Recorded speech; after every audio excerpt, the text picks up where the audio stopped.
What's the real secret sauce that makes a good team truly great? It's not just about having the most talented people or the best office perks. It's something way more fundamental. It's called psychological safety, and we're going to break down what that really means. Okay, be honest. Have you ever been in a meeting, you've got this spark of an idea, you're about to say something, and then you just stop? That little voice in your head kicks in, right? Is this a dumb idea? What are they going to think of me? Am I going to get shut down? Yeah, if that sounds familiar, you are definitely not alone. It's a feeling pretty much all of us have had. And that hesitation, that's a huge invisible barrier that can stop a team's best ideas right in their tracks.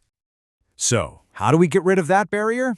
Well, you don't just knock it down. You have to replace it with something stronger. You have to build a solid foundation of safety. And that brings us to the core idea here, psychological safety. So what is it? Put simply, it's that feeling, that shared belief within a team that it's okay to take risks. It means you can throw out a crazy idea, ask a stupid question, or even admit you made a mistake without the fear that you're going to be embarrassed or punished for it. And look, this is a really big deal. In fact, Google did this huge study, Project Aristotle, to figure out what made their best teams tick. And you know what the #1 factor was? It was psychological safety, by a long shot. So for way too long, we've thought of this as just a nice to have, a perk. But we've got to reframe that. It's not the cherry on top. It is the actual foundation that high-performing teams are built on, period. Okay, so if it's that important, how do we actually build it? The good news is it's not some abstract mystery. It really boils down to 3 core actions that anyone can start doing. So here they are, the big 3. First, you got to encourage curiosity. Second, you have to normalize mistakes. And third, you need to make space for all the voices in the room. These aren't just fluffy ideas, they're actual day-to-day practices. Let's break them down one by one. All right, #1. This is all about changing the default reaction. When someone shares a new idea, what's the gut instinct? Is it to immediately find what's wrong with it, or is it to get curious? Instead of criticism, a curious response sounds like, tell me more about that, or that's interesting, what made you think of that? See that shift? It moves the whole conversation from judgment to exploration. Next up, how a team deals with mistakes. A team with real psychological safety doesn't sweep errors under the rug. They actually talk about them. When something goes wrong, the question isn't, okay, who's to blame? The question becomes, what can we learn from this? Every single mistake becomes a learning opportunity, which is, absolutely essential if you want to innovate.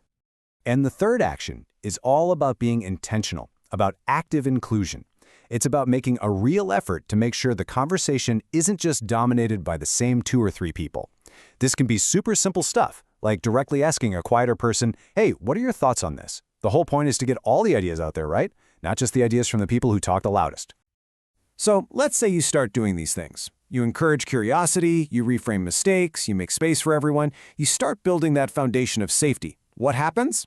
Well, the payoff is huge, and it comes in 2 parts that are deeply connected.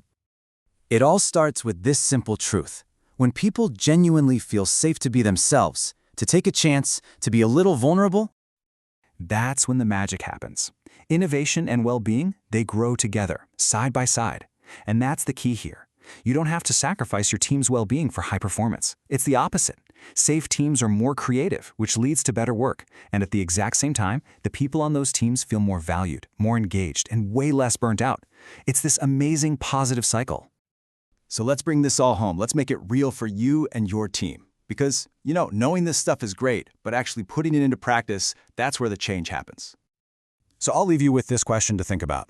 What's one thing your team is already doing that helps people feel safe enough to speak up?